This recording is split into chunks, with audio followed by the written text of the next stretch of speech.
السلام علیکم، کیسے آپ سب؟ امید کرتی ہوں آپ سب خیریت سے ہوں گے۔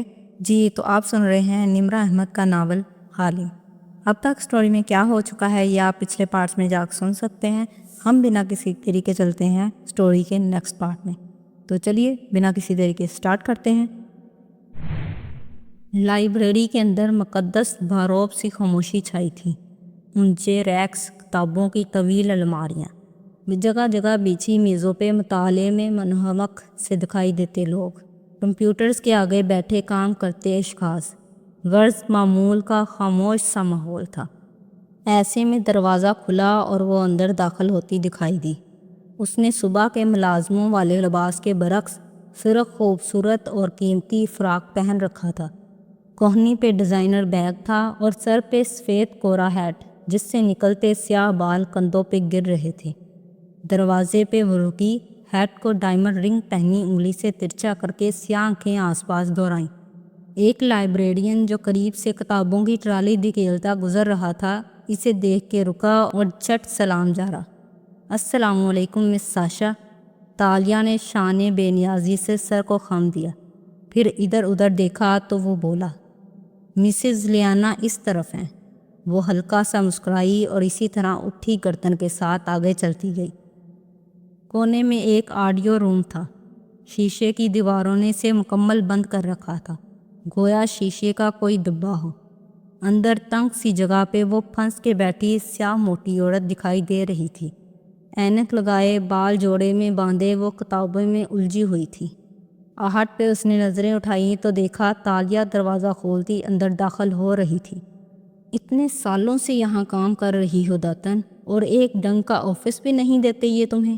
وہ مسکراہٹ دبا کے کہتی سامنے کرسی کھینچ کے بیٹھی، پرس میز پہ رکھا اور ہیٹ کو مزید ترچھا گیا تو چہرہ اور سیاہ مسکراتی آنکھیں مزید واضح ہوئیں۔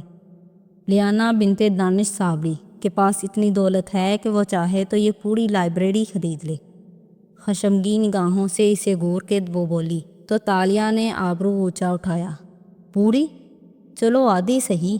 داتن نے ڈٹھائی سے تزیح کی، پھر ناک سے مکھی اڑائی، اور تمہاری ان تنقیدی نظروں کو جو میرے اس کوزی آفس کو پچھلے 20 سیکنڈ سے ملامت کر رہی ہیں میں کھلے دل سے معاف کر دوں گی، کیونکہ تم بھول رہی ہو کہ یہی وہ ڈبہ ہے جس میں بیٹھ کے ہم نے وہ تمام کام پلان کیے تھے جن کے باعث تم آج اس اونچے محل میں رہ رہی ہو۔ لگتا ہے بڑے زور کی لگی ہے۔ چھی چھی۔ تالیہ نے افسوس سے سر دائیں بائیں ہلایا۔ داتن نے چبھتی نظریں اس پہ جمائے ناک زور سے سکوڑی۔ میں سن ٹزو کی ماننے والی ہوں، اور وہ کہتا تھا کہ جب امیر ہو تب غریب نظر آؤ اور جب غریب ہو تب امیر۔ اس نے یہ فقرہ طاقتور اور کمزور کے بارے میں کہا تھا، مگر اس کا مطلب یہی تھا جو میں نے بیان کیا ہے۔ اچھا چائے نہیں پلاؤ گی؟ وہ بور سی ہو کر ادھر ادھر دیکھنے لگی۔ داتن نے افسوس سے اسے دیکھ کے گہری سانس بھری۔ تمہیں معلوم ہے ایک چائے کے اندر موجود کیفین انسان کو کتنے خطرناک اثرات سے دوچار کر سکتی ہے؟ بے شک امپیرر شائنونگ نے دعویٰ کیا تھا کہ چائے بہت سی بیماریوں کی دوا ہے، لیکن چونکہ وہ ایک بادشاہ تھا اس لیے اس پہ کبھی بھی اعتبار نہیں کرنا چاہیے، کیونکہ چائے کی زیادتی سر درد، پینک اٹیکس، بے خوابی، ہارٹ برن، متلی، ڈائریا اور کنفیوژن کا باعث بن سکتی ہے۔ اسی لیے جب تم میرے گھر آتی ہو داتن تو میری پتی سب سے پہلے ختم ہوتی ہے۔ میں ایک موذی چیز سے تمہیں چھٹکارا دینے کی اپنی طرف سے کوشش ہی کر سکتی ہوں تالیہ، لیکن اگر تم اس زہریلے مادے کی محبت میں، اس کی ایڈکشن میں اتنی مبتلا ہو چکی ہو تو میں اس سے زیادہ تمہارے لیے کچھ نہیں کر سکتی۔ تم اتنی لمبی بات کیوں کرتی ہو داتن؟ مگر موٹی عورت میں میز پہ رکھے ٹریولر مگ کا ڈھکن کھولا اور پیچھے سے تھرماس اٹھا کے اس میں گرما گرم چائے انڈیلی۔ تالیہ نے شکریہ کہنے کو لب کھولے ہی تھے کہ داتن نے تھرماس واپس رکھی، کرسی پہ پیچھے کو ٹیک لگائی اور مگ سے گھونٹ بھر کے تسلی سے اسے دیکھا۔ ہاں تو تم کیسے آئیں؟ تالیہ نے گہری سانس لی، ایک چبھتی ہوئی نظر اس پہ ڈالی اور گویا ہوئی، تمہیں معلوم ہے میں کیوں آئی ہوں؟ اوکے۔ داتن نے مگ پرے رکھا اور اپنا ٹیبلٹ نکال کے اسکرین اس کو دکھائی، یوں کہ ٹیبلٹ داتن کے ہاتھوں میں ہی تھا۔ یہ ہے وہ سکہ۔ وہاں ایک اعلیٰ کوالٹی کی تصویر نظر آ رہی تھی۔ تالیہ آگے ہوئی، نامعلوم ذریعہ سے یہ سکہ چند برس پہلے منظر عام پہ آیا تھا، تقریباً 17 سال پہلے۔ یہ سلطان مظفر شاہ کے زمانے کے سکوں سے مختلف ہے، لیکن ہر میوزیم اور ہر بیوپاری نے اس سے متعلق بہت سی کہانیاں سنائی ہیں، اور ہم دونوں جانتے ہیں کہ وہ سب جھوٹی ہیں۔ یہ سکہ زیادہ دیر کسی کے پاس ٹھہرتا نہیں ہے، یا بیچ دیا جاتا ہے، یا تحفے میں دے دیا جاتا ہے، یا نیلام ہو جاتا ہے۔ میں اس کا پورا ٹرائل تو نہیں ڈھونڈ سکی، لیکن پچھلے 7 سالوں میں ہماری ورقی اور مناسب لفظ ڈھونڈا۔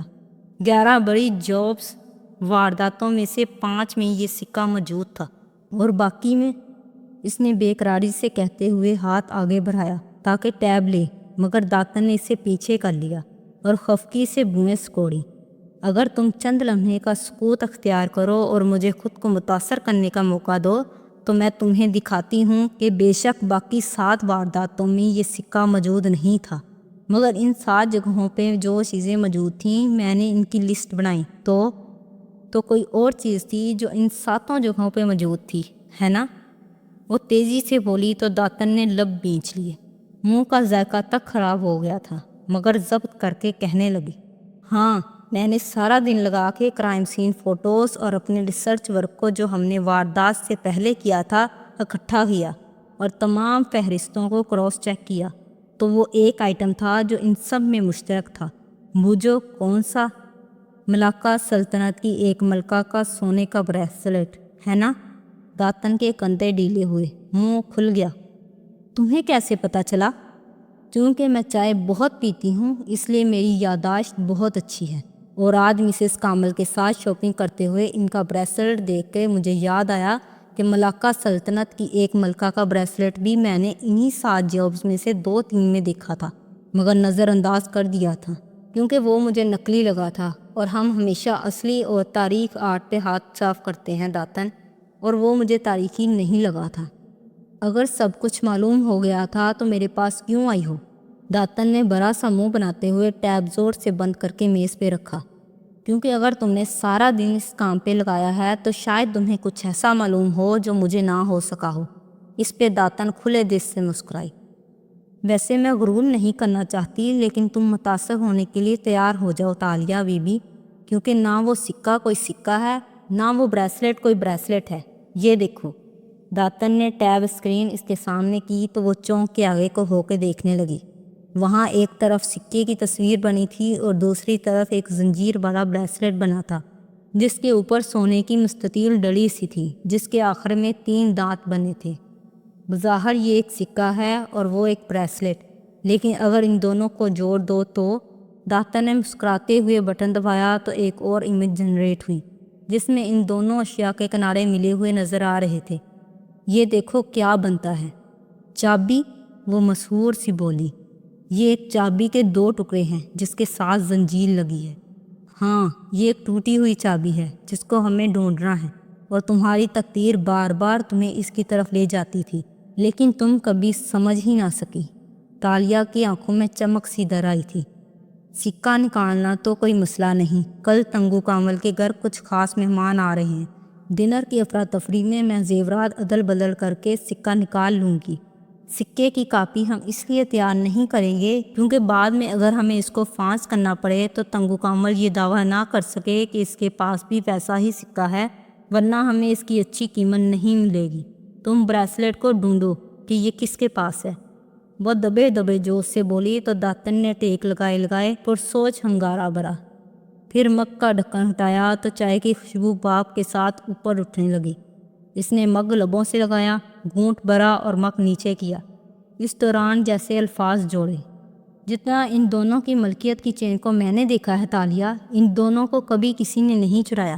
ان کو یا مالک بیچ دیتا ہے یا کسی میوزیم کو عطیہ کر دیتا ہے جہاں کسی آکشن پہ ان کو فروخت کر دیا جاتا ہے، یا مالک خود ہی کسی دوست کو تحفہ دے دیتا ہے، مگر… پھر وہ چپ ہوئی۔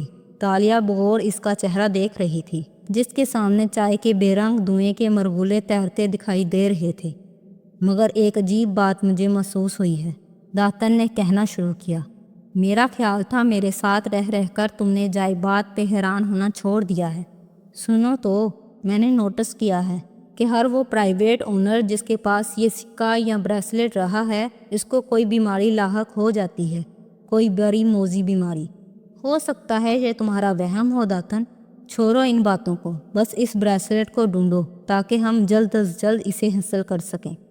پھر خلا میں دیکھتے ہوئے وہ گہری سانس بھر کے بولی، مجھے ایسا لگنے لگا ہے جیسے میں نے اتنے سال ضائع کر دیے۔ میں کل سے یہی سوچ رہی ہوں، میری قسمت مجھے اس چابی تک لے جانا چاہتی تھی اور میں دوسری چیزوں میں پڑی تھی۔ اس چابی کی قیمت ان سب سے زیادہ ہوگی یقیناً۔ مجھے لگتا ہے داتن، اس نے پر امید نظریں اس پہ جمائی، یہ وہی بڑی جوب ہے جس کا میں انتظار کر رہی تھی، میری آخری چوری، آخری ہیسٹ۔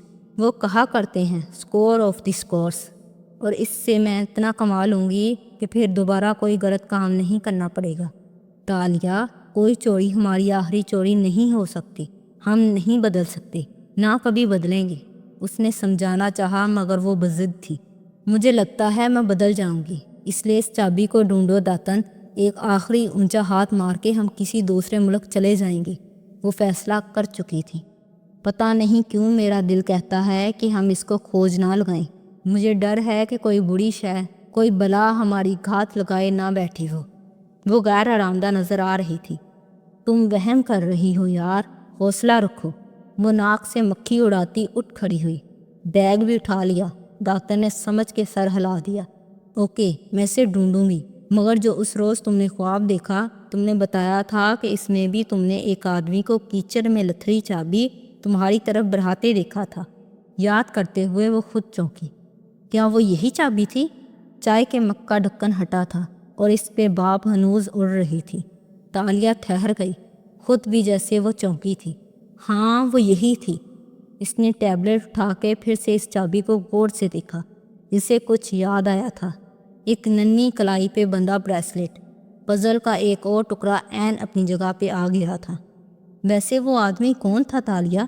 داتن نے تجسس سے پوچھا، مگر وہ سن نہیں رہی تھی، وہ کہیں اور گم تھی۔ میں نے یہ بریسلیٹ دیکھ رکھا ہے پہلے، مجھے پتہ ہے یہ کس کا تھا۔ پھر اس کے چہرے پہ سختی آ گئی، جیسے بے چینی اور دکھ کی ملی جلی کیفیت ہو۔ مسز ماریا، آپ نے اچھا نہیں کیا۔ اس نے ٹیبلٹ پٹکا اور تن فن کرتی باہر نکل گئی۔ داتن حیرت سے اسے جاتے دیکھتی رہی۔ اسے کیا ہوا؟ اگلی صبح جب کوالمپور کی بلند و بالا عمارتیں دھوپ میں سینہ تاریں کھڑی تھیں اور نمی سے بوجھل فضا نے ماحول میں حبس سا پیدا کر رکھا تھا، شہر کے ایک مفلوق الحال علاقے میں فلیٹ بلڈنگز کی بالکونیوں میں رسیوں پہ کپڑے سوکھتے دکھائی دے رہے تھے۔ اتوار کے باعث شاید ساری عمارت کی عورتوں نے واشنگ مشین لگا رکھی تھی۔ ایسے میں تالیہ بنت مراد ایک فلیٹ بلڈنگ کی گندی میلی سیڑھیاں چڑھ رہی تھی۔ وہ مالے طرز کا حجاب پہنے ہوئے تھی، اسکرٹ اور لمبی قمیض جیسا لباس، اور اس کے اوپر کس کے لیا گیا اسکارف، جس پہ مزید ایک دوپٹہ پھیلا رکھا تھا۔ آنکھوں پہ نظر کا چشمہ لگا تھا اور وہ پہلے سے مختلف نظر آ رہی تھی۔ تیسری منزل کے ایک دروازے کے سامنے وہ رکی اور بیل بجائی۔ آ رہی ہوں، عورت کی آواز سنائی دی، جیسے وہ تکلیف میں آہستہ آہستہ چلتی دروازے تک آ رہی ہو۔ پھر دروازہ کھل گیا اور ایک ادیر عمر عورت نظر آئی، جس کا چہرہ کریلے کے خول کی مانت جڑیوں زدہ تھا اور سفید سرمئی بال چوٹی میں گندے تھے۔ نظر کے موٹے چشمے سے اس نے سامنے کھڑی لڑکی کے چہرے کو دیکھا تو چہرہ کھل اٹھا۔ تالیہ، آؤ آؤ، بڑے عرصے بعد آئیں تم، آ جاؤ۔ انہوں نے خوشی سے اسے راستہ دیا۔ وہ سلام کر کے سر جھکائے اندر داخل ہوئی۔ وہ تنگ و تاریک سا فلیٹ تھا۔ سامنے ایک لانچ نما چھوٹا سا کمرہ تھا جس میں صوفے رکھے تھے۔ خاتون گھٹنوں کے درد کے باعث ٹیڑھی سیدھی چلتی آگے آئی، صوفوں سے کپڑے ہٹائے اور بیٹھنے کو جگہ بنائی۔ آؤ بیٹھو، آج مشین لگا رکھی تھی تو سارا گھر کپڑوں سے بھرا پڑا ہے، حالانکہ ایک میرے کتنے کپڑے ہوتے ہیں۔ تم بیٹھو، میں شربت لاتی ہوں۔ اوکے مسز ماریا۔ وہ مسکرا کے بیٹھ گئی۔ وہ گئیں تو اس کے چہرے کی مسکراہٹ غائب ہوئی اور اس پہ خفگی نظر آنے لگی، جسے اس نے پھر سے مصنوعی مسکراہٹ کے پردے میں چھپا لیا۔ کچھ دیر بعد وہ اس کے سامنے شربت کی ٹرے رکھ رہی تھی۔ اتنا اچھا لگتا ہے تمہیں یوں دیکھ کے، ابھی تک اسکول میں پڑھا رہی ہو؟ جی، وہ مسکرا کے بولی۔ دینیات اور میتھس پڑھاتی ہوں، وہ نظریں جھکا کے شرافت سے بولی تھی۔ شوہر، بچے سب ٹھیک ہیں؟ جی، بچے اسکول گئے ہوئے تھے تو میں وقت نکال کے آ گئی۔ اسکیم آرٹسٹ کی مسکراہٹ ویسی ہی سادہ تھی۔ کبھی ان کو ساتھ بھی لے آؤ مجھ سے ملوانے، صرف تصویریں دکھائی ہیں تم نے اب تک، انہوں نے شکوہ کیا۔ بس جب آپ سے ملتی ہوں تو اپنا آپ بھی بچہ لگنے لگتا ہے۔ آپ یتیم خانے کی منتظم تھی اور 3 سال میرا وہیں خیال رکھا تھا آپ نے۔ آپ کے ساتھ بیٹھ کے پرانی باتیں یاد کرنے کا دل کرتا ہے۔ مسز ماریا بات موڑ دی۔ خوش رہو، جیتی رہو، انہوں نے گہری سانس لی۔ جو بچے چھوڑ جاتے ہیں یتیم خانہ وہ کبھی واپس نہیں آتے، مگر جس طرح تم واپس آ جاتی ہو، پیسے بیچتی رہتی ہو، دل بہت خوش ہوتا ہے۔ شربت سے بھرا گلاس دونوں کے درمیان انچھوا رکھا تھا۔ تالیہ نے اس کی طرف ہاتھ نہیں بڑھایا، بس نظریں ان کے بیمار زرد چہرے پہ جمائے رکھی۔ مسز ماریا، آپ کو کبھی علم نہیں ہو سکا کہ مجھے وہاں کون چھوڑ گیا تھا؟ یہ ماما میں بھی کبھی حل نہیں کر سکی۔ رات کو چرچ بند ہوتا تھا، صبح جو پہلا بندہ ادھر گیا اس کو تم وہیں ملی تھی۔ مجھے وہ سب یاد ہے۔ وہ اتوار کا دن تھا، آپ عبادت کے لیے جلدی آ گئی تھی اور مجھے روک کے کچھ پوچھا تھا آپ نے۔ ہاں، میں پھر تمہیں یتیم خانے لے آئی، وہیں پولیس بھی بلائی، مگر کوئی بھی تمہارے ماں باپ کو نہیں ڈھونڈ سکا تھا۔ تمہارے کپڑے عجیب سے تھے، پھٹے پرانے، میلے کچیلے۔ تمہیں میں نے نئے کپڑے دیے، تمہیں تیار کیا، اور وہ یاد کر کے ذرا جوش سے بولے جا رہی تھی کہ تالیہ ایک دم بولی، مجھے میرے ماں باپ مل گئے ہیں مسز ماریا۔ مسز ماریا رکی، منہ کھل گیا۔ بے یقینی سے تالیہ کو دیکھا جس کے اینک کے پیچھے چھپی آنکھوں میں موٹے موٹے آنسو تیر رہے تھے، اور وہ خوشی سے بتا رہی تھی، ایک ویب سائٹ گمشدہ بچوں کو ان کے ماں باپ سے ملاتی ہے۔ میں نے اپنے بچپن کی تصویر ڈالی تو ایک جوڑے نے مجھ سے رابطہ کیا۔ وہ مالے ہیں مگر امریکہ میں رہتے ہیں۔ میں نے ان کو اپنی DNA رپورٹ بھیجی تو وہ میچ کر گئی۔ اب میں امریکہ جا رہی ہوں۔ واؤ تالیہ، واؤ، وہ خوشگوار سی گرم جوشی سے اس کا ہاتھ دبائے کہنے لگی، میں بہت خوش ہوں تمہارے لیے۔ یہ تو انہونی ہو گئی، مگر اس وقت وہ کیوں نہیں آئے تھے تمہیں کلیم کرنے؟ ان کی مجبوریوں کی لمبی داستان ہے۔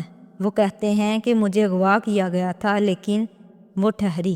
آواز رازدانہ سرگوشی میں بدلی اور آنکھیں کو چکی۔ انہوں نے $20,000 کا انعام دینے کا وعدہ کیا ہے میرے کیئر ٹیکرز کو۔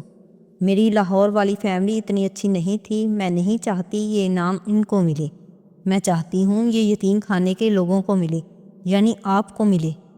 اسکیم آرٹسٹ نے پہلا پتا پھینکا۔ $20,000؟ ان کی آنکھیں کھل گئیں۔ جی مسز ماریا، وہ بہت امیر لوگ ہیں، میرے بعد ان کی اولاد نہیں ہوئی، وہ خوشی میں کر رہے ہیں یہ سب، مگر ایک مسئلہ ہے۔ کیا؟ ان کی سانس اٹک گئی۔ وہ چاہتے ہیں کہ میں یہ ثابت کر کے دوں کہ آپ واقعی مجھے چرچ میں ملی تھی۔ ظاہر ہے اتنی بڑی رقم دینے سے پہلے ان کو گارنٹی چاہیے کہ آپ واقعی میری کیئر ٹیکر تھی یا نہیں۔ میں کیسے ثابت کروں؟ وہ بالکل سیدھی ہو کر بیٹھ گئی تھی اور ہمارے جذبات کے اس کے ہاتھ پکڑ لیے تھے۔ آپ کوئی نشانی بتا سکتی ہیں؟ کوئی ایسی بات جو صرف آپ کو ہی معلوم ہو سکتی ہو؟ اصل میں، اس نے لہجے کو سرسری بنایا، نگاہیں ایک لمحے کو بھی خاتون کے چہرے سے نہیں ہٹائی تھی۔ کل میں مال ایک بریسلٹ دیکھ رہی تھی تو مجھے یاد آیا چرچ کا منظر۔ میری یادداشت اچھی ہے کافی، چرچ سے لے کر اب تک سب یاد ہے مجھے۔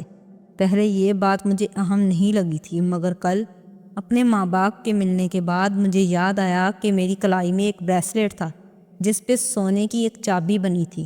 صرف پہلے منظر میں مجھے وہ یاد ہے، پھر وہ پتہ نہیں کہاں گیا۔ اگر آپ اس کے بارے میں کچھ بتا دیں تو۔ وہ بنا پلک جھپکے مسز ماریا کو دیکھ رہی تھی، جن کا چہرہ ایک دم پھیکا پڑا تھا۔ وہ چپ ہو گئی۔ چلیں، اگر آپ کو نہیں یاد تو کوئی بات نہیں، میں اپنے والدین کو یتیم خانے والے قاسم صاحب کا نام دے دیتی ہوں تاکہ… وہ اٹھنے لگی تو انہوں نے جلدی سے اس کا ہاتھ تھاما۔ نہیں، قاسم نے کیا کیا ہے تمہارے لیے؟ مجھے یاد ہے، میں بتاتی ہوں۔ انہوں نے ہڑبڑا کے اسے روکا۔ تمہارے ہاتھ میں ایک بریسلٹ تھا، اصل میں وہ چابی تھی جس کی سنہری چین کو تم نے کلائی پہ پہن رکھا تھا۔ میں نے وہ تمہارے ہاتھ سے اتاری تو وہ ایک دم ٹوٹ گئی۔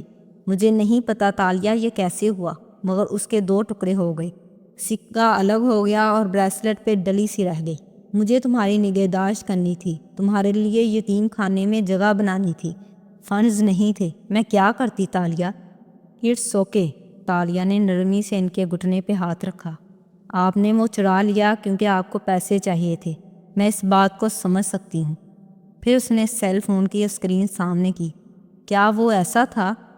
انہوں نے غور سے اسکرین کو دیکھا۔ ہاں، جہاں تک مجھے یاد پڑتا ہے کوئی ایسا ہی ڈیزائن تھا۔ اتنے سال ہو گئے، اب یادداشت جواب دینے لگی ہے۔ آئی ایم سوری، مگر میری انجوڑی تھی۔ ان کی آنکھوں میں آنسو آ گئے۔ میرا ایک رشتہ دار سنار تھا، میں نے وہ اس کو بیچ دیا۔ وہ عجیب سی چیز تھی، مجھے اس سے خوف آتا تھا، مگر اس کے جانے کے بعد تم چپ ہو گئیں بالکل۔ تالیہ نے بے اختیار صوفے کی گدی مٹھی میں بھینچ لی۔ اس کا سانس اٹک گیا تھا۔ اس کے بعد چپ ہوئی۔ مگر آپ لوگ تو کہتے تھے کہ میں ہمیشہ سے چپ تھی، مجھے کچھ یاد نہیں تھا۔ نہیں، پہلے چند منٹ جب تک تمہارے ہاتھ میں بریسلیٹ تھا تم نے کچھ باتیں کی تھیں، وہ تمہارے ہاتھ میں چمکتی تھی جیسے اس سے روشنی نکلتی ہو۔ میں نے اسے تمہاری کلائی سے اتارا تو وہ بجھ گیا اور چابی 2 ٹکڑے ہو گئی۔ مجھے اس سے خوف آیا تھا تالیہ۔ میں نے کیا باتیں کی تھیں؟ اس نے رندے گلے سے پوچھا تھا۔ صحیح الفاظ یاد نہیں، اتنے سال بیت گئے اب تو تالیہ، مگر اتنا یاد ہے کہ تم نے کہا تھا گاؤں والے مصیبت میں ہیں، تم ان کے لیے مدد لینے آئی ہو، ورنہ سب مر جائیں گے۔ تم نے کہا تمہیں ان سب کو بچانا ہے۔ میں نے پوچھا یہ تمہارے ہاتھ میں کیا ہے تو تم نے کہا یہ میرے بابا نے مجھے دی ہے۔ میں نے تمہارا نام پوچھا تو تم نے کہا تالیہ بنت مراد، لیکن جب میں نے وہ بریسلیٹ اتارا تو تم خاموش ہو گئی، جیسے تمہیں سب بھول گیا ہو۔ تالیہ کی آنکھوں میں آنسو چمکنے لگے، مگر اب کی بار وہ اصلی آنسو تھے۔ اور کچھ؟ اور مجھے یاد نہیں۔ کیا یہ کافی ہوگا تمہارے ماں باپ کو یقین دلانے کے لیے؟ وہ چونکی، پھر اپنی کور سٹوری یاد آئی تو زبردستی مسکرائی۔ میں ان کو بتا دوں گی، اب میں چلتی ہوں۔ وہ کھڑی ہو گئی۔ انعام کی رقم کب تک ملے گی؟ وہ بے قراری سے اس کے ساتھ کھڑی ہوئی۔ وہ بروقت مسکرا کے ان کو تسلی دلانے لگی۔ رات اس پوش علاقے پہ اپنے پر پھیلائے اتری تو حالم کے اس اونچے عالیشان گھر کی بیرونی بتیاں جگمگاتی دکھائی دینے لگیں۔ لانچ میں البتہ اندھیرا تھا، صرف بڑی سی ٹی وی اسکرین چمک رہی تھی جس کے سامنے وہ دونوں صوفے پہ بیٹھی تھیں۔ داتن نے سیاہ کھلا لباس پہن رکھا تھا اور ٹانگوں کی کینچی بنا رکھی تھی۔ گود میں پاپ کارن کا پیالہ تھا جس سے وہ بنے ہوئے تازہ خستہ پاپ کارن نکال نکال کے منہ میں ڈال رہی تھی۔ نظریں اسکرین پہ جمی تھیں جہاں ایک ملے گیم شو چل رہا تھا۔ ایک فیملی گھر جیتنے ہی والی تھی اور داتن کی سانس رک رک کے آ رہی تھی۔ 7 پیر اوپر کر کے بیٹھی تالیہ دور خلا میں گور رہی تھی، گم سم کسی اور دھیان میں۔ سیاہ بال ہیئر بینڈ لگا کے پیچھے کر رکھے تھے اور سفید شرٹ پہن رکھی تھی۔ انگلی بے مقصد سی صوفے کے ہاتھ پہ بنے ڈیزائن پہ پھیر رہی تھی۔ آخری راؤنڈ۔ اف اللہ! داتن ذرا آگے ہوئی۔ وہ چابی میری تھی داتن، وہ میرے باپ نے بنائی تھی۔ داتن چونکی اور گردن اس کی طرف پھیری۔ وہ اسی طرح صوفے کے ڈیزائن پہ انگلی پھیرتی بے خود سی بولے جا رہی تھی۔ سیاہ آنکھوں میں زبانِ بر کی اداسی تھی۔ میں آج مسز ماریا سے ملنے گئی تھی۔ الفاظ اس کے لبوں سے بہتے جا رہے تھے، گویا مکئی کے دانے ہوں جو حدت ملنے پر چٹک چٹک رہے ہوں۔ وہ کہے جا رہی تھی اور داتن بٹے کی خستہ خوشبو سے دہک سی گئی تھی۔ اس کے ماتھے پہ بل بھر گئے، آنکھوں میں غصہ ابھر آیا۔ اس نے تمہارا بریسلٹ بیچ دیا؟ اوف اوف! خبردار جو آئندہ تم نے مسز ماریا کی کوئی مالی مدد کی۔ کیوں؟ کیونکہ وہ ایک بددیانت چور ہے۔ اور میں کیا ہوں؟ اس نے سادگی سے داتن کو دیکھا تو وہ ناک سکور کے رہ گئی۔ اس عورت نے 3 سال میرا خیال رکھا جب مجھے کوئی اور لینے نہیں آیا۔ مجھے ان پہ تھوڑا غصہ آیا تھا مگر مجھے ان سے گلہ کرنے کا کوئی حق نہیں ہے۔ خیر، اب کیا کرنا ہے؟ تم بریسلیٹ تلاش کرو، میں سکے کو تنگو کامل کے لاکر سے چوری کرتی ہوں۔ کل جب مہمانوں کا رش ہوگا تو میں موقع دیکھ کے اسٹڈی میں چلی جاؤں گی۔ کیا تم وہ چابی صرف پیسوں کے لیے چرانا چاہتی ہو تالیہ؟ تالیہ نے گہری سانس لی، داتن کو دیکھا اور مٹھی بھر کے پیالے سے پاپ کارن اٹھائے۔ جب تک مجھے یہ یاد نہیں آیا تھا کہ وہ میری چابی ہے، میں اسے دولت کے لیے ہی چرانا چاہتی تھی، مگر اب اس نے اسکرین کو دیکھتے ہوئے پاپ کارن پھانکے اور بند ہونٹ ہلاتے ہوئے انہیں چبانے لگی۔ لمحے بھر کو لانچ میں سناٹا چھا گیا۔ داتن اس کے چہرے کو دیکھ رہی تھی جو ٹی وی اسکرین کی نیلی روشنی میں دمک رہا تھا۔ مگر اب شاید مجھے میرے تمام سوالوں کے جواب بھی مل جائیں۔ میں کون ہوں، کہاں سے آئی ہوں، سب معلوم ہو جائے۔ اور تمہارے ماں باپ، تم ان سے نہیں ملنا چاہتی؟ وہ گاؤں والے جن کا تم نے ذکر کیا تھا؟ سچ کہوں تو نہیں داتن، میں اپنی زندگی میں خوش ہوں۔ مجھے ان سے نہیں ملنا، اور میں یہ بھی نہیں چاہتی کہ وہ دیکھیں میں کیا بن گئی ہوں۔ تلخی سے مسکرا کے وہ اسکرین کو دیکھنے لگی۔ اس کا ذہن کہیں اور تھا۔ مسز ماریا کی آواز ہر جگہ گونج رہی تھی۔ تم نے کہا تھا گاؤں والے مصیبت میں ہیں، تم ان کے لیے مدد لینے آئی ہو، ورنہ سب مر جائیں گی۔ تم نے کہا تھا تمہیں ان سب کو بچانا ہے۔ مگر اس نے سر جھٹکا۔ مجھے کسی کو نہیں بچانا، مجھے کسی کی مدد نہیں کرنی۔ اب تک تو سب مر کھپ گئے ہوں گے۔ مجھے صرف چابی کو اچھے داموں بیچنا ہے۔ تاریخی نوردات مہنگے داموں بک جاتے ہیں۔ میرے خواب، ایک جزیرے پہ ایک اونچا محل، بس مجھے یہی سوچنا ہے۔ ویسے کل کون آ رہا ہے تنگو کامل کے گھر؟ داتن کی بات نے اس کو گہری سوچ سے نکالا۔ پتہ نہیں، اس نے شانے اچکائے۔ جب بڑے لوگ بڑے لوگوں کے گھروں میں آتے ہیں تو وہ ہم چھوٹے لوگوں کو تفصیلات نہیں بتاتے، سیکیورٹی پروٹوکول۔ مگر داتن جواب سنے بنا اسکرین کی طرف متوجہ ہو چکی تھی۔ فیملی آخری راؤنڈ میں تھی، گھر جیتنے کے بہت قریب۔ صبح سے تنگو کامل کے گھر صفائی اور تیاریوں کا ایسا سماں بندھا تھا کہ چند ایک بار تو تالیہ نے بٹلر کو روک کے پوچھنا چاہا کہ آخر آ کون رہا ہے، مگر پھر ارادہ بدل دیا۔ کون سا وہ بتا دے گا؟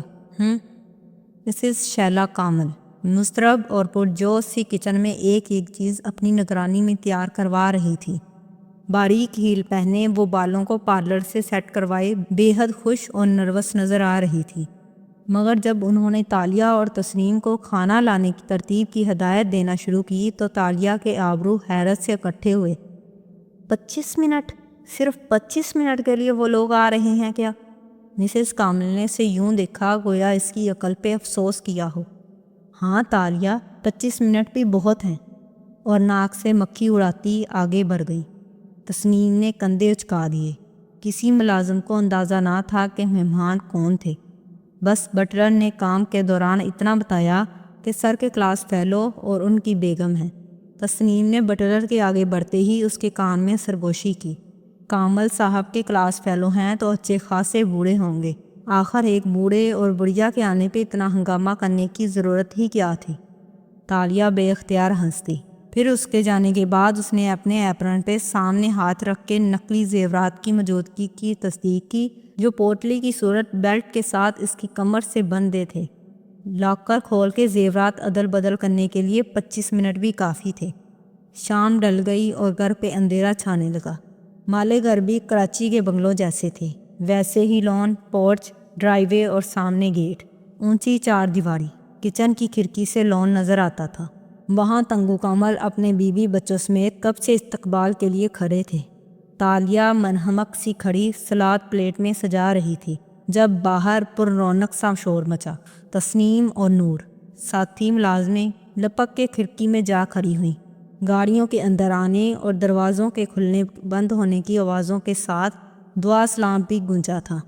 تالیہ مزے سے سلاد کے قطلے ڈش میں سجاتی گئی۔ او خدایا، اف اف، کیا تم نے انہیں دیکھا؟ کھڑکی سے باہر جھانکتی تسنیم نے مہمانوں کو گاڑی سے اترتے دیکھا تو مارے جوش کے اس نے منہ پہ ہاتھ رکھا۔ نور باقاعدہ اوپر نیچے اچھلی، پھر دانتوں میں انگلیاں دبا لی۔ اف، یہ تو مجھے یقین نہیں آ رہا۔ انہوں نے گرے سوٹ پہن رکھا ہے۔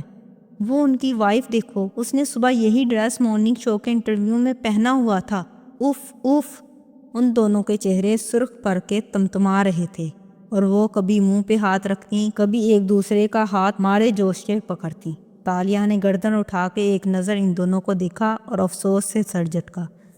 خیر، یہ بیچاریاں ملازمیں ہیں، امیر اور مشہور لوگ دیکھنے کا موقع کہاں ملتا ہے ان کو، ان کا ایسا جذباتی ہونا بنتا ہے۔